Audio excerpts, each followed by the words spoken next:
What's up mga bike bros? Nasa likod natin ngayon yung Promax PM16 mountain bike. So, bagong model to ngayon. Nandito yan sa JB789 Bike Shop. So, iba-bike check natin to ngayon. Tignan natin yung mga specs niya. So, tara, let's go.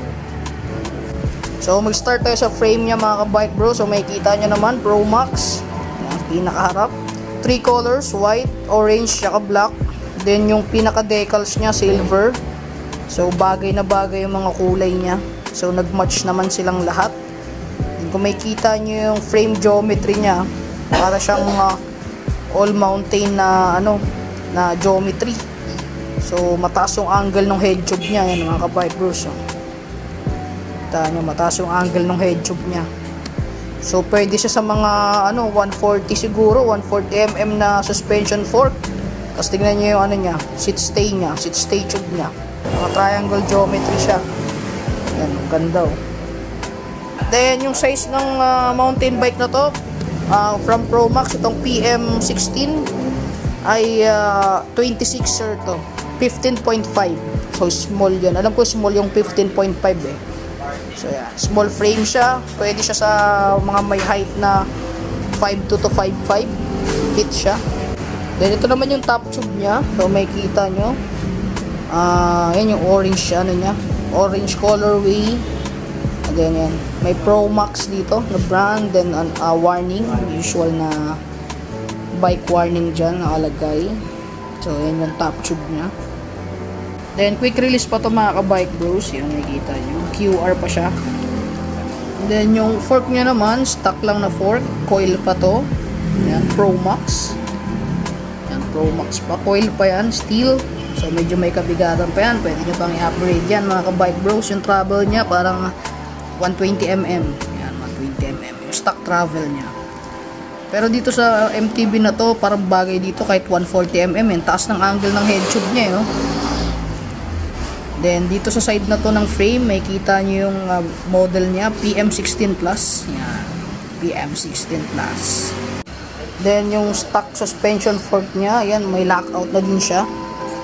So, pwede nyo siyang i-lock out, pwedeng nagbabounce, pwedeng nakalock lang. So, may option kayo. So, yung kinaganda nung stock suspension fork niya. Then, ito mga ka-bike bros, internal na yung cabling nito. Ayan, may kita nyo, internal na yung cabling. Mix siya, mix. May internal and isang external sa left. Yung sa brake set niya, external yung cabling. Then yung sa shifter niya, yan, naka-internal cabling. So yan, yung sa brake set niya, naka-external yung cable. So maganda yun kasi kung magme-maintain kayo ng hydraulic brakes nyo, so hindi nyo na kailangan mga sa loob ng frame or internal cabling nyo. Hindi nyo na kailangan sundot pa. Mabilis nyo na lang siyang ma-maintain. Pero yung sa shifter niya, naka-internal cable na. So mix to, internal and external. Then punta naman tayo sa cockpit niya mga ka-bike bros. Ito aluminum. Stem niya aluminum din. Short stem siya. Then naka-degree siya ng negative yata to. Negative 17 degrees. Yan. So aggressive, medyo aggressive yung niya. Yung riding style niya, yung riding position.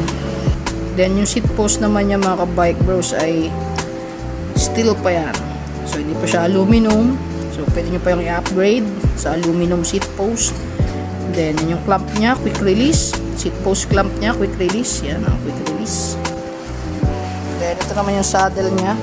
So well padded naman. Steel pa yung rails. Yan, bakal yan. Usually pwede nyo i-upgrade yan to chromoly tsaka carbon. So yung style nung niya, saddle niya, pang MTB din talaga siya. Yan. Then yung design niya, stealth lang. Yan, nakikita nyo, may mga stripes. Punta naman tayo sa brake set. Naka-stock siya na Camros hydraulic brakes. Generic brand Camros. At least hydraulic brake na siya pag binili nyo. So medyo okay na. Then syempre pagka nasira, pwede nyo may option kayo mag-upgrade. Siguro MT200 na brake set Shimano. So yan, as a stock, naka-hydraulic na siya. So hindi na din lugi Yung headset naman nito mga ka-bike bros, tapered siya. So may kita nyo dito sa part na to, sa taas maliit, dito sa baba ito 44, ito 52 or 54. So yan, tapered yung head tube nya. Yan, may kita nyo yung head tube nya, tapered yan. Ayan o, bandang taas ito 44, ito 52 or 54. So yan, mga modern mountain bike, ganyan na talaga yung head tube nila, tapered na. Then, ito naman tayo sa group set niya. Naka L2, A3 na siya. 2 by, 1 by 8. Itong MTB na to, naka 1 by 8. Na L2, A3. Ito yung shifter niya, L2. So, yan, kung mapapansin nyo dito, yan, 8 speed siya. L2, A3 na 8 speed, yan. 158. So, 8 speed yung shifter niya. So, ito yung indicator ng gearings, kung nasaan gear na kayo.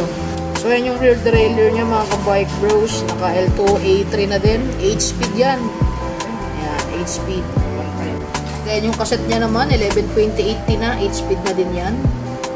Yan, cassette nya. Then yung crankset naman nya naka 1 by, still pa to mga ka-bike bros na square tapered. So may option kayong i-upgrade to Shimano crankset. May kabigatan pa yan, kaya pwede nyo pang i-upgrade yan. Gulong naman yung mga ka-bike bros, naka 2.2 siya, na 26. Size 26 na gulong, na naka pan walls na. Ayan. Pan walls na, kaya maporma na. Bagay na bagay sa kulay ng frame niya. Ayan. Pan walls. Rims niya, alloy na din. Yan, alloy. Stainless na din yung spokes. So, okay na siya. Pwede nyo na i-upgrade. Stock pedals nya, nylon. Ayan, hindi pa silk bearing yan. So, may option din kayo kung gusto nyo mag-glitch pedal or i-upgrade nyo to sa silk bearing na flat pedals. So, yan yung stock pedals nya. Pero kung mapapansin nyo, mayroon na siyang mga pin. Ayan, may mga pedal pin na siya.